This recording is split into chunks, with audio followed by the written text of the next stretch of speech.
परमेश्वर के पवित्र और उच्च नाम में आप सबको मेरा जय मसीह नमस्कार शालोम। ईश्वर आप सबको आशीषित करे। हम आशा करते हैं कि आप सब भले चंगे और स्वस्थ हैं। तो मैं उस विषय को लेकर आ रहा हूं जो विषय हम शुरू किए थे, आत्मिक और सच्चा सेवक। आत्मिक और सच्चा सेवक कौन है और आत्मिक और सच्चा सेवक को कैसे चुना गया है या कैसे चुना जाता है और वह कैसे परमेश्वर के राज्य में उन्हें काम करना चाहिए, इन सभी विषयों में हम देख रहे थे। तो हम एपिसोड में देख रहे थे कि दूसरा भाग में हम पिछले बार देखे हैं परमेश्वर के द्वारा चुना जाना। तो सेवक सबसे पहले तो परमेश्वर द्वारा चुना जाना चाहिए। आज हम तीसरा भाग में देखने जा रहे हैं परमेश्वर ने मनुष्य को क्यों चुना उसके राज्य के काम करने के लिए, परंतु स्वर्गदूतों को क्यों नहीं चुना। तो आइए, इसका कारण क्या है कि परमेश्वर ने स्वर्गदूतों को क्यों नहीं चुना परंतु मनुष्य को ही क्यों चुना। तो पहला कारण है क्योंकि जब परमेश्वर ने स्वर्गदूतों की सृष्टि की तब मनुष्य की सृष्टि नहीं हुई थी। जब स्वर्गदूतों की सृष्टि की गई तब समय बांधा हुआ नहीं था, यानी कि समय की सृष्टि या समय की उत्पत्ति नहीं हुई थी। और स्वर्गदूत जो सृष्टि की गई वो शरीरधारी नहीं थे, वो आत्मा थे और आत्मा है और शक्तिशाली प्राणी है और उनके ऊपर समय का निर्धारित नहीं था। उत्पत्ति की पुस्तक 1 अध्याय का पहला और दूसरा पद में हम पाते हैं, आदि में परमेश्वर ने आकाश और पृथ्वी की सृष्टि की।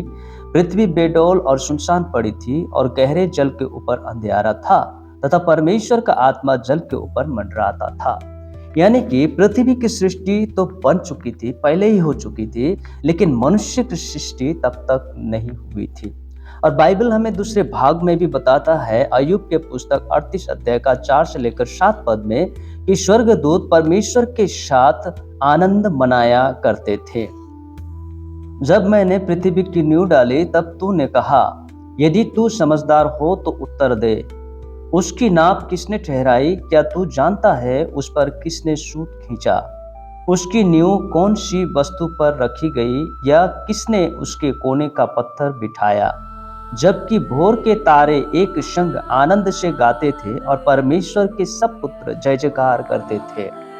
तो यहाँ पर जो परमेश्वर के पुत्र कहा गया है इसके विषय में मुझे पूरी खुलासा नहीं मिलती है और जो बातें बाइबल में छिपी हुई है मैं उसका गहराई पे जाने का प्रयास भी नहीं करता। तो यहाँ पर लिखा है कि अय्यूब से परमेश्वर प्रश्न करता है, क्या तू जानता है कि पृथ्वी की नींव किसने डाली, पृथ्वी की सूत किसने टानी, पृथ्वी के कोने का पत्थर किसने बसाया।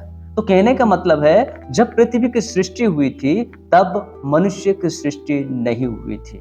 क्योंकि हम जब सृष्टि के कहानी को पढ़ते हैं उत्पत्ति के पुस्तक पहला और दूसरा और तीसरा अध्याय में, तो वहां हम पाते हैं कि परमेश्वर ने सभी चीजों की सृष्टि पहले की और बाद में मनुष्य की सृष्टि करके सभी चीजों के ऊपर अधिकार दिया। तो हम यहाँ देखते हैं कि स्वर्गदूत पहले से विद्यमान थे और स्वर्गदूत को परमेश्वर ने पहले ही बनाया था। पृथ्वी पहले से बनी हुई थी परंतु मनुष्य की सृष्टि नहीं हुई थी, जिस वजह से समय भी निर्धारित नहीं किया गया था और समय का निर्माण भी नहीं हुआ था। दूसरी बात, जब पृथ्वी की सृष्टि की गई उसके बाद समय का निर्माण हुआ। समय के निर्माण के पश्चात ही मनुष्य देहधारी रूप में सृजा गया। अब समय के निर्माण के विषय में उत्पत्ति के पुस्तक उसके पहला अध्याय का 9 और 10 पद में हम स्पष्ट रीति से पाते हैं, फिर परमेश्वर ने कहा, आकाश के नीचे का जल एक स्थान में इकट्ठा हो जाए और सूखी भूमि दिखाई दे, और वैसा ही हो गया। तो हम देखते हैं यहाँ पर परमेश्वर ने पृथ्वी की सृष्टि की और पृथ्वी पहले से ही थी, लेकिन बाइबल बताती है कि वो बेडौल था, वो सुनसान था, यानी कि उसमें कोई प्राणी नहीं थे, उसमें कोई जंतु नहीं थे, परंतु वो सुनसान थे, बेडौल थे और समुद्र के भीतर छिपा हुआ था। और परमेश्वर ने पृथ्वी की सृष्टि की। उसके बाद 1 का 14 पद हमें बताता है कि फिर परमेश्वर ने कहा, दिन और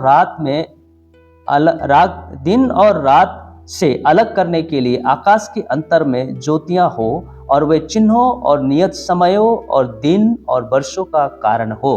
यानी कि जब स्वर्गदूतों की सृष्टि की गई तब मनुष्य की सृष्टि नहीं हुई थी और जब मनुष्य की सृष्टि नहीं हुई थी तो समय का भी निर्माण नहीं हुआ था। तो यहाँ मनुष्य की सृष्टि करने से पहले परमेश्वर ने पृथ्वी और समय निर्धारित किया, पृथ्वी और समय का निर्धारित किया। 9 और 10 पद में हम पृथ्वी का निर्माण का विषय में देखते हैं और 14 पद में हम समय का निर्धारित किए जाने के विषय में हम देखते हैं। उसी उत्पत्ति 1 अध्याय का 26 और 27 पद में जाकर परमेश्वर मनुष्य को बनाने की योजना करते हैं। फिर परमेश्वर ने कहा, हम मनुष्य को अपने स्वरूप के अनुसार अपनी समानता में बनाए। वे समुद्र की मछलियां और आकाश के पंछियों और घरेलू पशुओं और सारे पृथ्वी पर और सब रेंगने वाले जंतुओं पर जो पृथ्वी पर रेंगते हैं अधिकार रखे। तो ये परमेश्वर का योजना था मनुष्य को बनाने के लिए।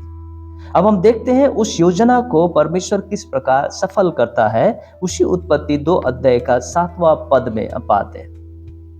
तब परमेश्वर यहोवा ने आदम को भूमि की मिट्टी से रचा और उसके नथनों में जीवन का श्वास फूंक दिया और आदम जीवित प्राणी बन गया। तो हम यह देखते हैं कि परमेश्वर ने पहले पृथ्वी और उनकी सभी वस्तुओं की संरचना की, समय निर्धारित किया और उसके बाद मनुष्य की सृष्टि उन्होंने किया। और वो सृष्टि, मनुष्य की सृष्टि परमेश्वर ने मिट्टी से की। देखते हैं आगे। परमेश्वर ने मनुष्य को अपने स्वरूप के अनुसार उत्पन्न किया और अपने ही स्वरूप के अनुसार परमेश्वर ने उसको उत्पन्न किया, नर और नारी करके उसने मनुष्य की सृष्टि की। तो हम यह देखते हैं कि यहाँ पर हम देखते हैं कि परमेश्वर ने मनुष्य को अपने ही स्वरूप और अपने ही समानता में सृष्टि की और नर और नारी करके परमेश्वर ने मनुष्य की सृष्टि की। तो कहने का मतलब यह है कि यहाँ पर परमेश्वर ने मनुष्य को अपने हाथों से रचा, मनुष्य को शारीरिक देह यानी कि देह रूपी प्राणी बनाया, जिसमें उसकी समानता यानी कि उसकी आत्मा, जो जीवन का श्वास फूका गया, वो परमेश्वर की आत्मा उस पर डाली गई और वो जीवित प्राणी बन गया। तो मनुष्य जो है स्वर्गदूतों से भी एक विशेष प्राणी है, एक विशेष सृष्टि है, क्योंकि स्वर्गदूतों के लिए बाइबल में हम नहीं पाते कि परमेश्वर ने अपने श्वास फूंक कर उसकी सृष्टि की, परंतु मनुष्य के लिए पाते हैं कि परमेश्वर ने अपने श्वास फूंक कर मनुष्य को जीवित प्राणी बनाया, यानी कि उन्होंने अपनी आत्मा मनुष्य के अंदर डाली और मनुष्य जीवित प्राणी बन गया। तीसरा, मनुष्य का पतन और पाप। सृष्टि में मनुष्य जीवन में समय निर्धारित नहीं था, यानी कि शुरुआत में जब मनुष्य को परमेश्वर ने बनाया तब मनुष्य को अनंत बनाया था, उस पर उनकी आयु में समय निर्धारित नहीं था। लेकिन समय का निर्धारित किए जाने के बावजूद भी वो समय से ऊपर थे। जैसे स्वर्गदूत बिना समय निर्धारित किए सृष्टि की गए थे और जो अमर है, जो अनंत है, जो कभी नष्ट नहीं होने वाला। ठीक उसी तरह ही मनुष्य को भी देहधारी होने पर भी मनुष्य को भी परमेश्वर ने अनंत अनंत के लिए सृष्टि किया था।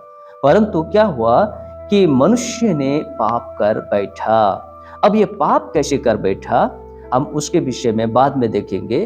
कहते हैं कि बगीचा में एक अनजान व्यक्ति आया जिसका नाम है शैतान, जो कि शैतान है। और वो अनजान व्यक्ति शैतान आकर आदम और हवा को बहकाया और परमेश्वर की आज्ञा को तोड़ने में, उल्लंघन करने में उनको बहकाया। तो परमेश्वर का आज्ञा ये था कि आदम के बगीचा के बीचों बीच वाले फल को, जो ज्ञान और बुद्धि का फल है, मत खाना, जिस दिन तुम खाओगे मर जाओगे। ये स्पष्ट बाइबल हमें बताती है। उत्पत्ति की पुस्तक 2 अध्याय का 16वां पद में कहता है, और यहोवा ने आदम को यह आज्ञा दी, तू वाटिका के सब वृक्षों का फल बिना खटके खा सकता है, पर भले या बुरे के ज्ञान के फल के वृक्ष और उसके फल तू कभी न खाना, क्योंकि जिस दिन तू उसका फल खाएगा उसी दिन अवश्य मर जाएगा। लेकिन वो जो अनजान व्यक्ति शैतान, उनको इन बातों से बहकाया और कहा कि परमेश्वर जानता है कि तू जब उस फल को खाएगा तो परमेश्वर के समान, परमेश्वर के तुल्य हो जाओगे। इस वजह से परमेश्वर ने तुम्हें उस फल को खाने से मना किया है। सो यहाँ पर आदम और हवा बहकावे में आ जाते हैं और उस फल को खा लेते हैं। पहले हवा खाती है और फिर आदम को खिलाती है, और वे परमेश्वर की आज्ञा को तोड़ते हैं और वे पाप में गिरते हैं। रोमी 5:12 में भी हम देख पाते हैं। इसलिए जैसा एक मनुष्य के द्वारा पाप जगत में आया और पाप के द्वारा मृत्यु आई, और इस रीति से मृत्यु सब मनुष्य में फैल गई क्योंकि सबने पाप किया। तब यहाँ पर वचन स्पष्ट बताती है कि एक मनुष्य के द्वारा पाप आई और पाप के द्वारा मृत्यु आया और मृत्यु सभी मनुष्य में फैल गया। यानी कि उनके समय के अंत का कोई निर्धारित समय तय नहीं किया था, लेकिन जैसे ही उन्होंने परमेश्वर की आज्ञा को तोड़ा और जो न खाने वाले फल को मना किया था न खाने के लिए, उन्होंने खाया, वैसे ही उन पर मृत्यु की समय निर्धारित की गई, जिस वजह से मनुष्य के बीच में मृत्यु आया। और वो मृत्यु पाप के कारण से आया, और वो मृत्यु केवल शारीरिक मृत्यु न रहकर आत्मिक मृत्यु भी बन गया, जो कि शरीर में तो मनुष्य मरेंगे ही, वचन में लिखा है कि तू मिट्टी है और मिट्टी में ही मिल जाएगा, लेकिन आत्मा जो है वो भी शरीर के द्वारा पाप किए जाने के कारण से आत्मा भी दोषी ठहरा, जिस वजह से आत्मा को भी अनंत जीवन की दंड मिलनी चाहिए। और इस वजह से आत्मा में भी मनुष्य मर गए। अब उस आत्मा में मरे हुओं को आत्मा के द्वारा ही जिलाया जाना आवश्यक था। और आगे हम देखेंगे कि परमेश्वर ने स्वर्गदूतों को क्यों नहीं चुना और मनुष्य को क्यों चुना परमेश्वर के राज्य में काम करने के लिए। तो कई कारण हैं बाइबल में लिखी गई, उन सभी कारणों को हम देखेंगे, फिर विस्तार से हम आगे की ओर बढ़ेंगे। सो परमेश्वर आज के वचन में हम सभी को आशीष दे। परमेश्वर आपको आशीषित करे और आपके जीवन में बहुत आयत की आशीष हो। धन्यवाद। जय मसीह। नमस्कार। शालोम।